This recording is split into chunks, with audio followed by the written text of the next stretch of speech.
നമസ്കാരം. മലയാളി വാർത്ത ഇൻസൈഡിലേക്ക് സ്വാഗതം. സിസ്റ്റം തകരാറിലാണ് സാർ എന്ന് പിണറായി വിജയന്റെ മുഖത്ത് നോക്കി പറഞ്ഞ രണ്ട് IAS ഉദ്യോഗസ്ഥർ. UDF സർക്കാർ അധികാരത്തിൽ വന്നതിന് പിന്നാലെ കേരളത്തിലെ ജനം ചോദിക്കുന്ന ഏറ്റവും വലിയ ചോദ്യമായിരുന്നു N പ്രശാന്തും B അശോകും എപ്പോൾ സർവീസിൽ തിരിച്ചെത്തും. മുഖ്യമന്ത്രി പിണറായി വിജയന്റെ ചവിട്ടടിയിൽ കിടന്ന് ഒരുപറ്റം IAS ഉദ്യോഗസ്ഥർ ഈ കേരളം ഭരിച്ചു മുടിച്ചപ്പോൾ പിണറായി വിജയന് നേരെ ചൂട്ടുവിരലുയർത്തി രാജാവ് നഗ്നനാണ് എന്ന് വിളിച്ചു പറഞ്ഞ IAS ഉദ്യോഗസ്ഥർ. ചീഫ് സെക്രട്ടറി ജയതിലകിനെ പോലെയുള്ളവരെ ഉപയോഗിച്ച് അവരെ ഭയപ്പെടുത്താൻ അന്നത്തെ ഭരണാധികാരി ശ്രമിച്ചു.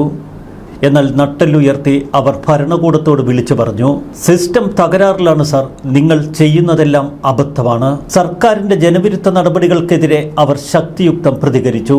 N പ്രശാന്തിന്റെ സസ്പെൻഷനായിരുന്നു ആദ്യം. പിന്നീട് B അശോക് IASനെ സസ്പെൻഡ് ചെയ്തു, ഒന്നല്ല പലവട്ടം. ഒടുവിൽ ഭരണകൂട കാലാവധി കഴിഞ്ഞ് കാവൽ മന്ത്രിസഭയായി തുടരുമ്പോൾ ഏപ്രിൽ 30 B അശോകിന് അടുത്ത സസ്പെൻഷൻ. അധികാരമില്ലാത്ത സർക്കാരാണ് തനിക്കെതിരെ ഇപ്പോൾ സസ്പെൻഷൻ ഉത്തരവ് പുറപ്പെടുവിച്ചിരിക്കുന്നത്. തൽക്കാലം ആ ഉത്തരവ് മേശപ്പുറത്തിരിക്കട്ടെ. താൻ കോടതിയെയോ ട്രൈബ്യൂണലിനെയോ സമീപിക്കാൻ ഒരുങ്ങുന്നില്ല. ജനം തെരഞ്ഞെടുക്കുന്ന പുതിയ സർക്കാർ തങ്ങളെ തിരിച്ചെടുക്കുമെന്ന് അന്ന് B അശോക് പ്രതികരിച്ചിരുന്നു. ഒടുവിലിത IAS ഉദ്യോഗസ്ഥരായ B അശോകിനെയും N പ്രശാന്തിനെയും സസ്പെൻഷൻ പിൻവലിച്ച് സർവീസിൽ തിരിച്ചെടുത്തു. പ്രശാന്ത് 2 വർഷമായി സസ്പെൻഷനിലാണ്. അശോക് 1.5 മാസമായി സസ്പെൻഷനിലും. ചീഫ് സെക്രട്ടറി ഡോക്ടർ A ജയതിലകിനെ സമൂഹ മാധ്യമങ്ങളിലൂടെ വിമർശിച്ചതിന്റെ പേരിലാണ് പ്രശാന്ത് സസ്പെൻഷനിലായത്. പിണറായി വിജയനെയും മുൻ സർക്കാരിന്റെ പ്രവർത്തനങ്ങളെയും വിമർശിച്ച് അഭിമുഖം നൽകിയതിനു പിന്നാലെയാണ് B അശോക് IASനെതിരെയുള്ള നടപടി. അനുവാദമില്ലാതെ മാധ്യമങ്ങളോട് സംസാരിച്ചു, സർക്കാരിന്റെ പ്രതിച്ഛായ മോശമാക്കി തുടങ്ങിയ കുറ്റങ്ങളാണ് അദ്ദേഹത്തിന് മേൽ ചാർത്തപ്പെട്ടത്. UDF സർക്കാർ അധികാരത്തിലേറിയതിന് പിന്നിൽ ഈ 2 IAS ഉദ്യോഗസ്ഥരുടെയും സംഭാവനകളുണ്ട്. പിണറായി വിജയന് കീഴിൽ IAS ഉദ്യോഗസ്ഥർ സന്തുഷ്ടരല്ല എന്ന് B അശോക് തുറന്നു പറഞ്ഞു. ഏകാധിപത്യ ശൈലിയാണ് അന്നത്തെ മുഖ്യമന്ത്രി പിണറായി വിജയൻ പുലർത്തിയിരുന്നത് എന്ന് യാതൊരു മടിയുമില്ലാതെ കേരളത്തോട് വിളിച്ചു പറഞ്ഞ IAS ഉദ്യോഗസ്ഥൻ. ചോദ്യങ്ങൾ ചോദിക്കുന്ന IAS ഉദ്യോഗസ്ഥരെ ഭയപ്പെട്ട മുഖ്യമന്ത്രിയുടെ ചിത്രം അദ്ദേഹം കേരളത്തിന് മുന്നിൽ വരച്ചു കാട്ടി. B അശോകിന്റെ സംഭാഷണങ്ങളും പ്രതികരണങ്ങളുമൊക്കെ IAS ഉദ്യോഗസ്ഥർക്ക് ചേർന്നതാണോ എന്ന ചോദ്യം അന്ന് ഭരണകൂടം ഉയർത്തി. B അശോകിനെ മുട്ടുകുത്തിക്കാൻ പലപ്പോഴും സർക്കാർ യുദ്ധമുറ പ്രഖ്യാപിച്ചു. സർക്കാർ ഏറ്റുമുട്ടി പരാജയപ്പെട്ടപ്പോഴാണ് B അശോകിനെതിരെ ഒരു സസ്പെൻഷൻ നടപടിയുമായി പിണറായി രംഗത്തിറങ്ങിയത്. പോകുന്ന പോക്കിന് ശത്രുവിന് നേർക്ക് ഒരു വെടിയുതിർത്തതാണ് ഈ സസ്പെൻഷൻ നടപടിയെന്ന് അന്ന് B അശോക് പ്രതികരിച്ചിരുന്നു. സർക്കാരിന് സ്തുതി പാടാൻ തങ്ങൾക്ക് കഴിയില്ല. IAS അസോസിയേഷൻ നൽകിയ 5 കേസിലും സർക്കാർ പരാജയപ്പെട്ടിരുന്നുവെന്ന് B അശോക് അന്ന് കേരളത്തെ ഓർമ്മപ്പെടുത്തി. കാലാവധി തീരാൻ 4 ദിവസം മാത്രം മുൻപ് ഇവിടെ ആരും മിണ്ടാൻ പാടില്ല എന്ന ഉത്തരവ് പുറത്തിറക്കിയിരിക്കുകയാണ് സർക്കാർ എന്ന് അശോക് അന്ന് പരിഹസിച്ചു. 1ാം പിണറായി സർക്കാരിലെ ശിവശങ്കർ IAS കൊള്ളാവുന്ന ഓഫീസറായിരുന്നു. 2ാം പിണറായി സർക്കാരിനെ നയിച്ചത് പ്രാപ്തിയില്ലാത്ത ഉദ്യോഗസ്ഥർ. അനർഹരാണ് പല പദവികളിലും ഇരുന്നത് എന്ന് B അശോക് തുറന്നടിച്ചു. ചട്ടവിരുദ്ധമായി ഉന്നത ഉദ്യോഗസ്ഥർ പദവിയിലെത്തി. KM എബ്രഹാം ബാഹ്യ അധികാര കേന്ദ്രമായി വളർന്നു. ചീഫ് സെക്രട്ടറിയെ പോലും KM എബ്രഹാമാണ് തീരുമാനിക്കുന്നത് എന്ന് തുറന്നടിച്ചു B അശോക്. തുടർഭരണം ഉറപ്പാക്കാൻ 6 മാസമായി ഉദ്യോഗസ്ഥ കോക്കസ് പ്രവർത്തിച്ചതിന്റെ വിശദാംശങ്ങൾ കേരളത്തോട് തുറന്നു പറഞ്ഞു അശോക്. IAS ഉദ്യോഗസ്ഥരടങ്ങിയ കോക്കസിനെ നയിക്കുന്നത് കിഫ്ബി ചെയർമാൻ KM എബ്രഹാമാണ് എന്നും അശോക് തുറന്നു പറഞ്ഞു.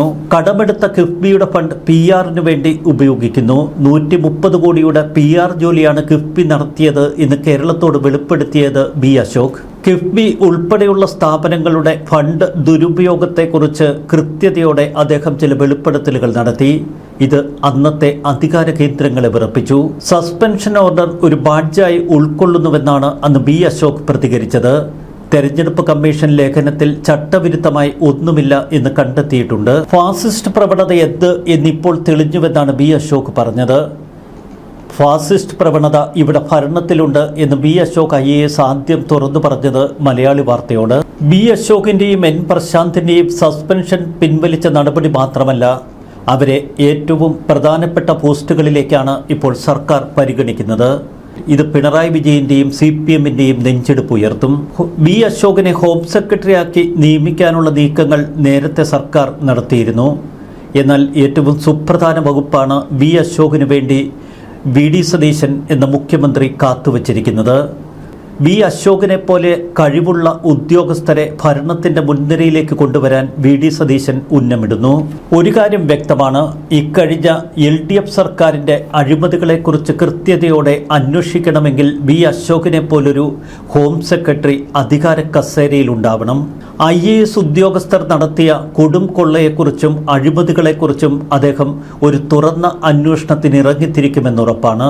KM എബ്രഹാം കിഫ്ബിയിൽ എന്തൊക്കെ ചെയ്തു കൂട്ടി എന്ന് കൃത്യതയോടെ കേരളം അറിയണമെങ്കിൽ വി അശോക് എന്ന കരുത്തുറ്റ IAS ഉദ്യോഗസ്ഥൻ അധികാര കസേരയിലെത്തണം. അതിനു മുൻപ് IAS ഉദ്യോഗസ്ഥരുടെ ഷഫ്ലിംഗ് പൂർണ്ണമായി പൂർത്തിയാക്കണം. തിങ്കളാഴ്ച തന്നെ ഇത് സംബന്ധിച്ച ആത്യന്തിക ഓർഡർ പുറത്തിറങ്ങും. ബജറ്റ് നിർദ്ദേശങ്ങൾ വകുപ്പ് തലത്തിൽ ചർച്ച ചെയ്യണമെങ്കിൽ ഒരു പുതു ടീം ഉയർന്നു വരണം.